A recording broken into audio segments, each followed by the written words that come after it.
Hey there, everybody. I am JR. And I'm Roger. And we are Eclectic Nerds. It's been a while. It's been a year. It's been a couple months. Yeah. But we're back. We've been going through a lot of stuff, but we're getting ready for you guys. And we're here to say goodbye to 2017 and what's good to 2018. This is going to be a quick, small video we hope, of our favorite moments in nerddom of 2017. Yes. Roger's getting started. We decided to go through and, like we said, recount 2017 and come out with a top 10. You know, as is the trend of the year. Recount our top 10 nerdy moments. This includes film, TV, online series because that's now a thing. It's a popular thing.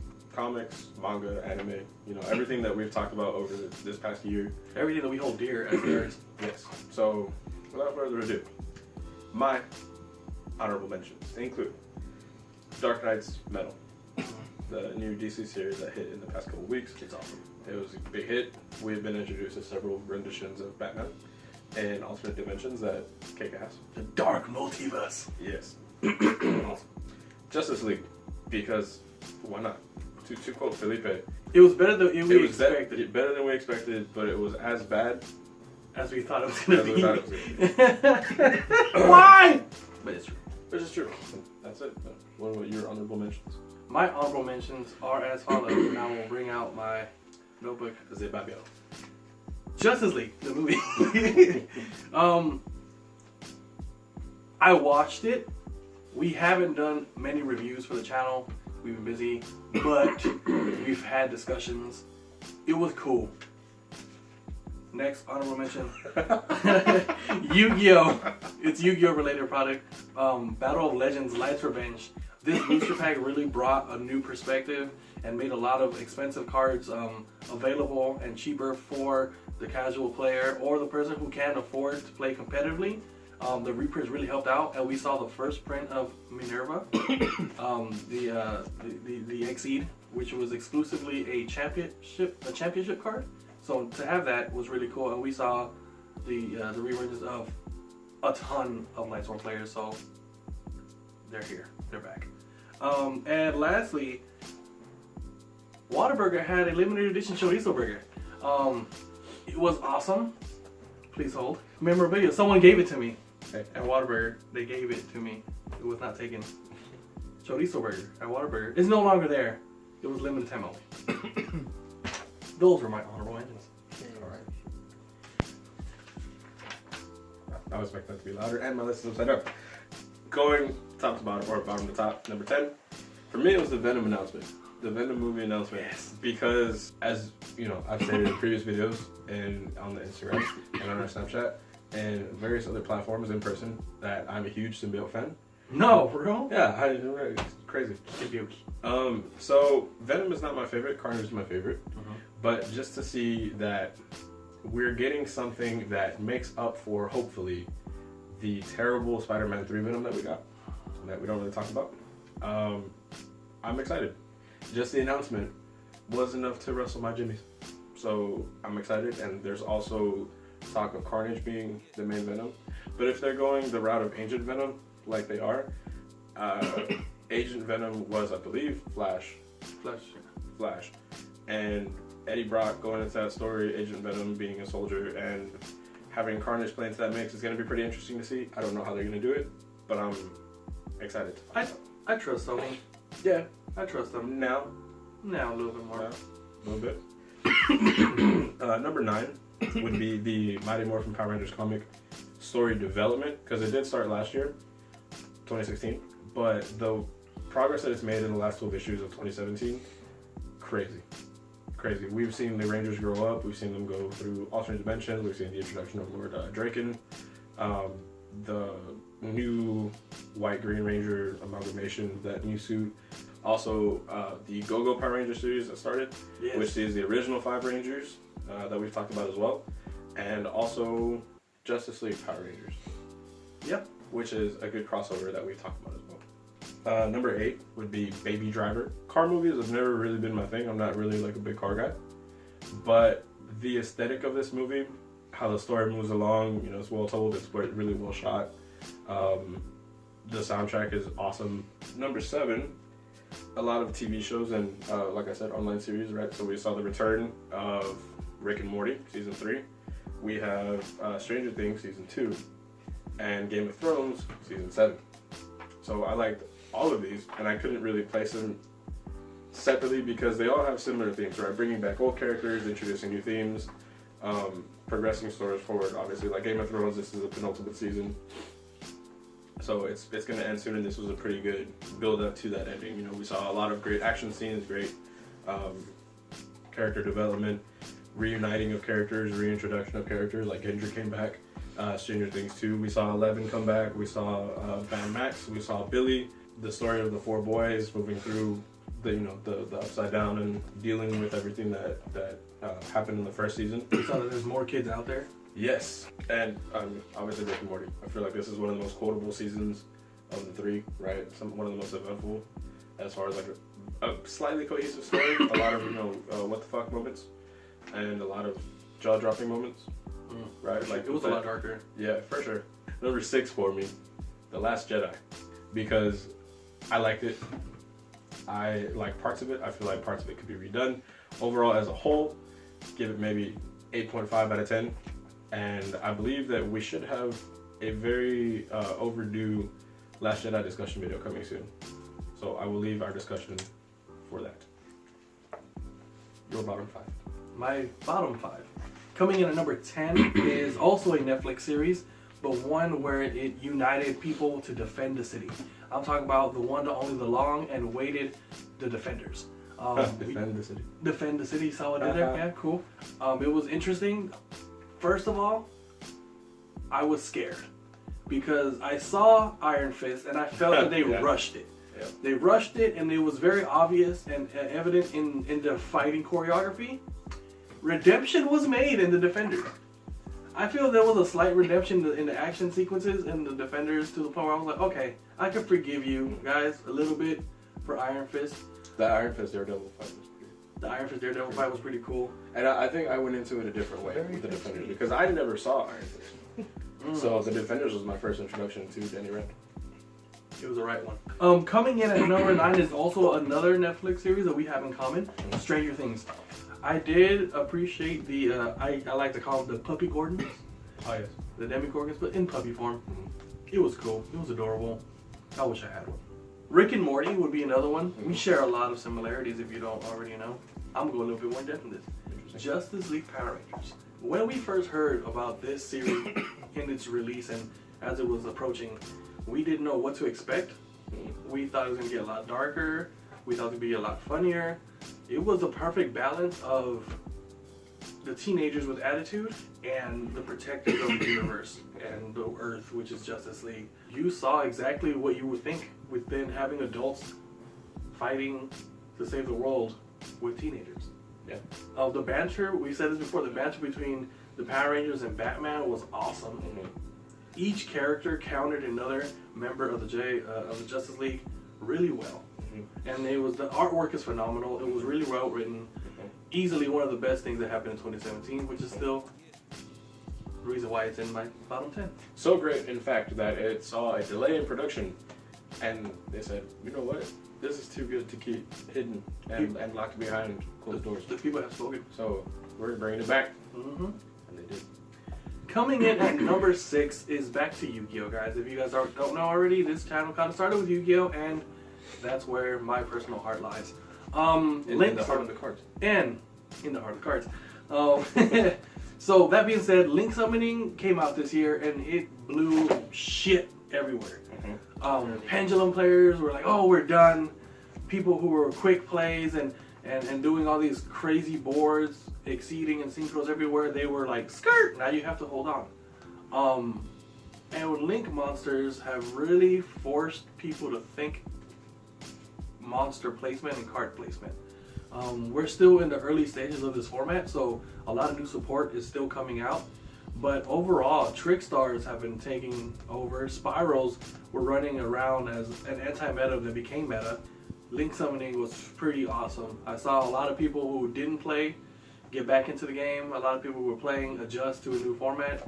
It's cool, man. Let's change it up a little bit. All right, so we are now in the top 5 of the top 10 of top moments of 2017. That's a lot of tops of the tops. Top of the lowest years ever. Number 5. We're going into the world of short movies, or trailers, as I like to call them, or as they are known. Specifically, the Avengers and the Black Panther trailer. Black Panther, because holy shit, Black Panther. If you haven't seen our Black Panther trailer reaction, where we go absolutely batshit crazy, in the middle of nowhere. link is here, I hope. There, floating, there, Brian. Work your magic, make it happen. Everything was great about this trailer, from the soundtrack, from the song that they chose, Run the Jewels, to the soundbite of the revolution will not be televised, it will be live. Choosing that, it was perfect. The city of Wakanda looks as we thought it would. The suit looks better than we expected. It looks a lot better than Civil War. Yes. Which makes me excited for Infinity War.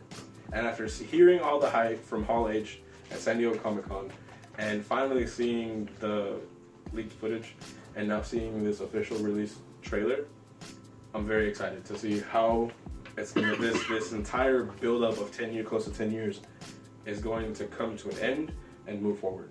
And who is moving forward with the story. That's the most important part. So number 4 for me was Get Out, a racially charged thriller drama, right? I think coming into the theater, you expected one thing. Coming out of the theater, you saw everybody and everything in a different light. Everybody's looking at each other like, I don't trust you. How? It goes into a whole story of kind of sci-fi, of being able to, and spoilers, being able to transfer your mind into someone else's body to preserve youth, essentially finding the fountain of youth. It was a huge social commentary, right? Yeah. That was expertly woven into a drama film, a thriller, and it told the story, it got its point across, and it left an effect, and it definitely holds up because I've rewatched it maybe like 4 times, and it's great every single time. And that's one of the things that I look for personally in a movie, is how rewatchable it is, and this one is definitely up there. So number 3, a tie between 2 space movies, 2 of the greatest movies of this year, Thor Ragnarok and Guardians of the Galaxy 2. Thor Ragnarok was hilarious, it was bright, it was colorful. They let Chris Hemsworth be Thor and be funny because, as we saw in Ghostbusters, he can be pretty funny. Sure. So they let him play with the role, they let him a little bit loose, and they took us away from that dark and broody, moody Thor that we had, right? And I feel like they learned a lot from the predecessor, Guardians of the Galaxy 2. Because Guardians of the Galaxy 2, much like the first one, is colorful, has a crazy soundtrack, has the humor, the crazy characters, also the story, how it wove into the rest of the Marvel narrative, and how these 2 characters, or these 2 groups, will cross paths and will end up together. In Infinity War. Number 2, The Shape of Water. A late release this year, I believe it came out like November. A film by Guillermo del Toro. I think about this movie, it's really beautiful. The makeup and the hair, to the prosthetics, to the colors that they use, to the story that's being told. Everything is just aesthetically great, aesthetically pleasing. It's probably one of the more perfect movies. Definitely an instant classic. Yeah, that's a statement. It's, in my opinion, an unofficial ape sapien origin story. I mean, it looks just like him. And that's not by mistake. That's not by accident. I don't think so. I mean, what do you do? He's just like, hey, let me look through my warehouse of props. Shit, I haven't used this. Let's just put it in the movie. It's a new character. Nah, man.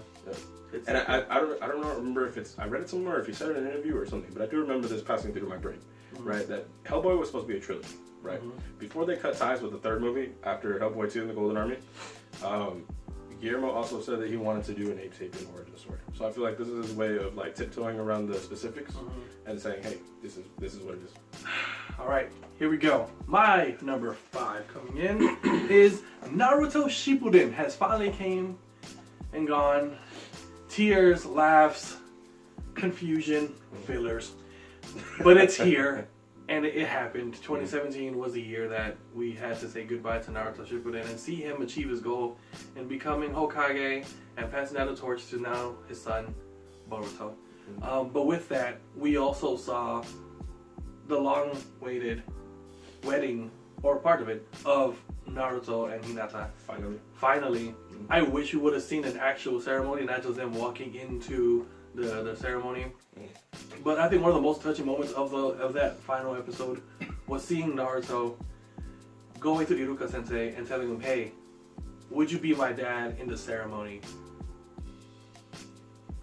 Man, bro, if you've seen this whole series, you know how much how tear-jerking that moment is.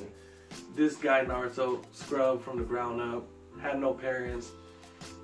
And this, mind you, after he met his mom and dad. After he met his mom and dad, he still said, "Hey, man, I mean, they still dead, so, I mean, can you be my father?" To quote, Yondu, might have been your father, but he ain't your daddy, boy. Coming in at number 4, I have another Yu-Gi-Oh product. Yu-Gi-Oh! Dark Side of Dimension. This movie is really what started my nostalgia trip in 2017. I've been waiting for closure from the original series for years. This movie has been rumored and in the works for so long, so when we finally got a trailer, we freaked out. And it's actually one of our first videos that we have on the channel.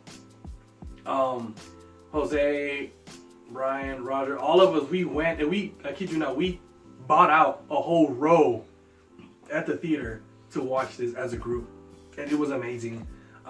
From that came a wave of nostalgic players.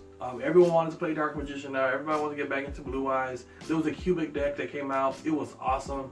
The movie was awesome. Really well done. The film is just, I own it. I've seen it more than I should have, but it's a thing and it happened, and I thank 2017 for that.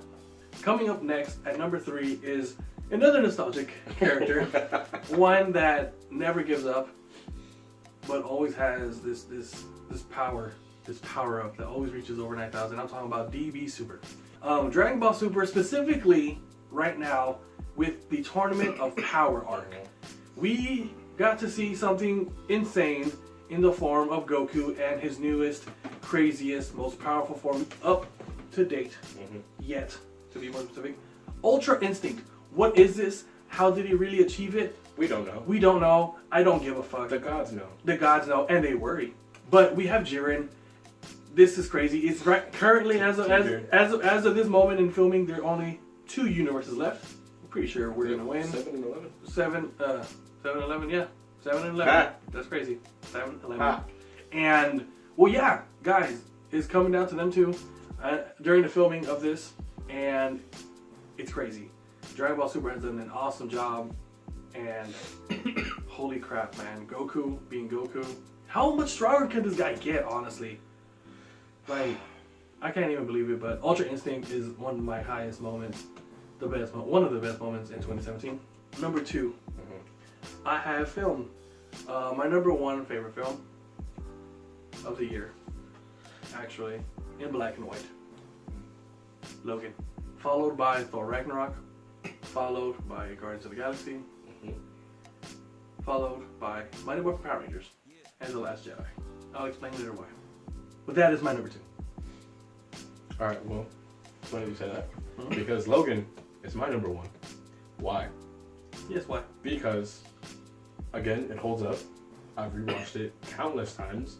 Every time I watch it, I feel the same feel. I cry the same amount. I'm not ashamed to admit it. I'm not afraid to say it. That last scene, it tears me up. Tears me up. Why? Wolverine was one of the first characters I was ever introduced to in comics. First comic I ever read that I remember is X-Men 25, right? Magneto pulls the adamantium out from Wolverine. Wolverine has been... Yeah, part 4.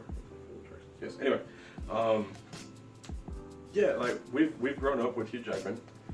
Pretty much, he's been the same character for the last 17 years. Like my uncle. Pretty much. Pretty much. So, to say goodbye to a character on screen, not in the comics, because it definitely goes on in the comics, for sure.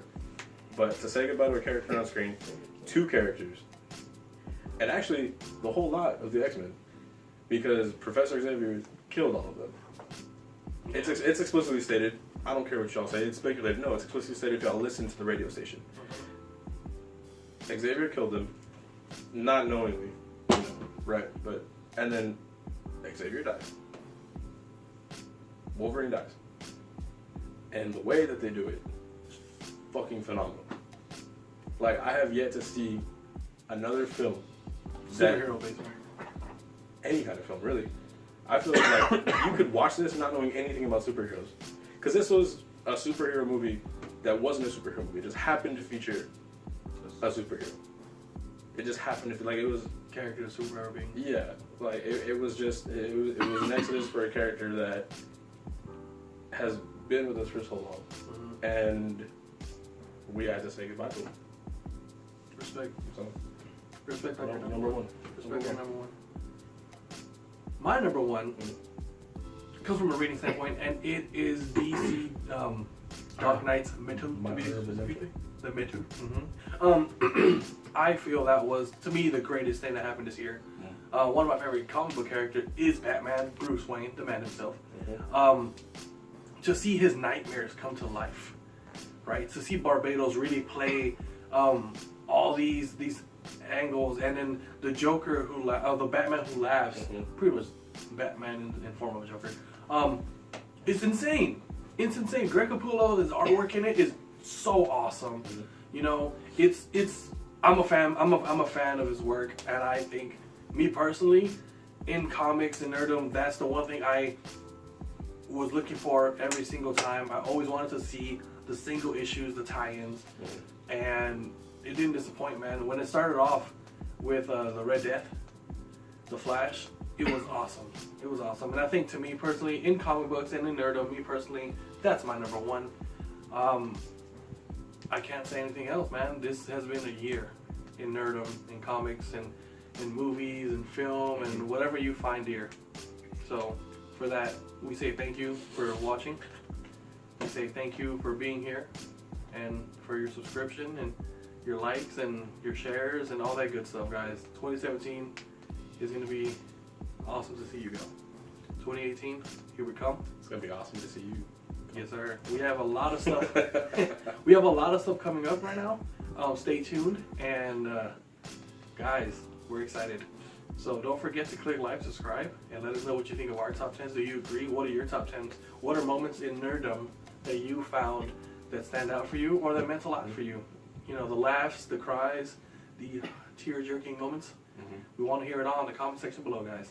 All right, so with a lot of nerd love, I'm JR. And I'm Roger. Bye-bye 2017.